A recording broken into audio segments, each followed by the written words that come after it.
Hey guys, I'm back with The Year of Billy Miller, and we're on the last part. Part 4 is called Mother.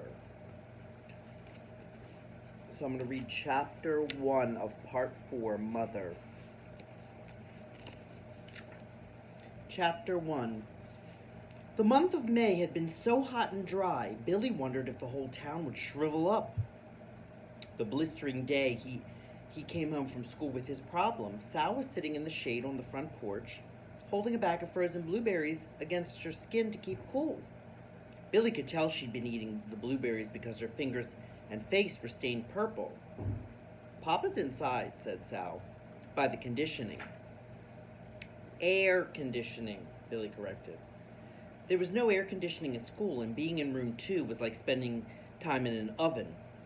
Billy's clothes had been sticking to his chair all afternoon, making it hard to concentrate on anything but his own discomfort. Miss Silver kept the windows and door open, and she had a big fan running continuously, but it didn't help much. The Drop sisters are inside too, said Sal. She pressed the sweaty bag to her cheek and then to her leg. Papa put the girls away until I'm done with the blueberries, so I don't get them dirty. Billy stepped past Sal and opened the front door. The cool air was a great relief. Hi, Dad, he called as he dropped onto the couch and lay down. Ah, he murmured. He felt so comfortable he forgot about his problem until Papa entered the room and asked, How was your day? Billy sat up. I have a little problem. I'm glad it's little, said Papa. What is it? Billy didn't know where to start. He realized that often the beginning of a problem goes back and back further to something that doesn't seem like a problem at all. He could feel Papa watching him, waiting. Well, said Papa. Well, this year Miss Silver wants to do a show for the end of the year, but not a play like the Three Billy Goats Gruff or the Emperor's New Clothes, because she's done excuse me, because she's done that before. Papa nodded.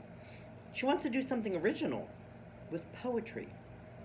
Billy didn't particularly like poetry, except funny poetry. But that wasn't the problem. Everyone has to write a poem about someone in their family. Miss Silver said, excuse me, oh my goodness. Miss Silver said that the show would be called Family, or Room 2 Families, or something like that. Sounds nice.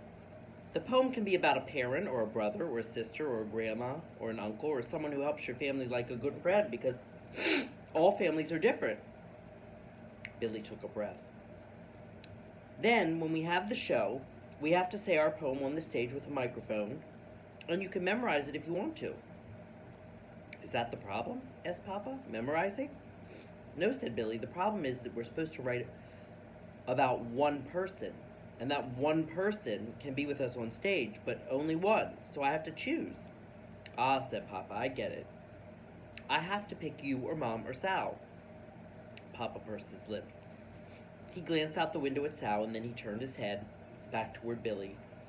I don't think having Sal up on the stage with a microphone would be a good idea, said Papa. She might do something unexpected. Papa blinked. I think you should limit your choice to Mama or me. Is that okay? Asked Billy. It seemed that excluding Sal was like lying somehow, and it felt strange to have Papa suggest it. Yes, said Papa, I think it's okay. Billy's problem was smaller now, but he still had a problem. He had to choose between Mama and Papa. He didn't want either one to feel bad. Papa seemed to have a window into Billy's thoughts. If you pick Mama, that's fine with me. And if you pick me, it will be fine with Mama. Remember that. Remember what? Asked Sal, who just popped up behind Papa like a whack-a-mole at the county fair. Papa turned. Remember not to touch anything until you wash your blueberry hands. And don't you dare kiss me with those blueberry lips. He snatched up Sal and hauled her off to the kitchen, her giggles trailing behind them. Billy sat alone, considering the choice he had to make. He sucked the web of skin between his thumb and pointer finger, his hand falling across his chin like a beard. Mama was so hot when she came home from work that all she wanted to do was take a cool shower, and then she made lemonade with Sal. By the time Mama called him for dinner, Billy hadn't found the right moment to tell her much about the show, except that there was going to be one. But he had made his decision. He decided that he would choose her, Mama. She would be the one he would write a poem about. She would be the one he would share the stage with. It would be easier to write a poem about a boy, Papa, but Billy thought the whole thing would make Mama happier. She even taught poetry. Also, Papa volunteered at Billy's school sometimes and went on field trips, and Mama never could because she was teaching. This would be a way to make up for that. Billy still felt uncomfortable about choosing one over the other.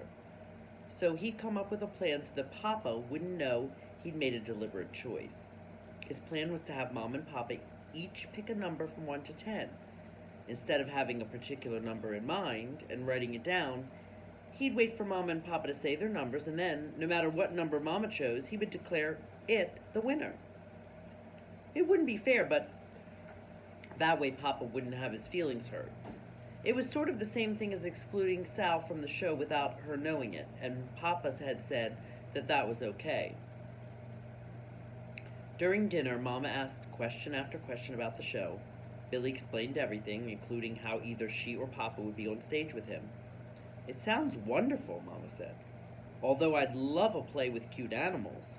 You'd be adorable with whiskers, little furry ears, and a pink nose." Billy scrunched up his face. "No way." "Can I go?" asked Sal. "Of course," said Papa. "There'll be refreshments, too," Billy told them. And then Billy said to Mom and Papa, "Now, Mom, Dad, pick a number. From 1 to 10. The person who's closest wins. I'll write a poem about you." 5, said Mama, without hesitating. 6, said Papa. 5 was the exact number, said Billy, trying to be as natural as possible, trying to convince himself that 5 would have been the number he would have selected. His ears were burning, and he worried that they were turning red, his cheeks too. He formed a fish mouth and looked around the room because he couldn't make direct eye contact with anyone. "Hooray for me," said Mama. She blew Billy a kiss across the table. Papa smiled as if he'd won. "Hooray for Mama," said Sal. She threw out her arms cheerfully and accidentally knocked her plate on the floor. Nothing broke, but applesauce, buttered noodles, and steamed carrots were everywhere. And so, much to Billy's relief, everyone's attention shifted to the mess and to cleaning it up. Billy sighed. He realized that as soon as one problem is solved, something else is right there waiting to take up your time. He'd solved the problem of who to choose, but now, of course, he had a poem to write. All right, I'll be back next time for Chapter 2.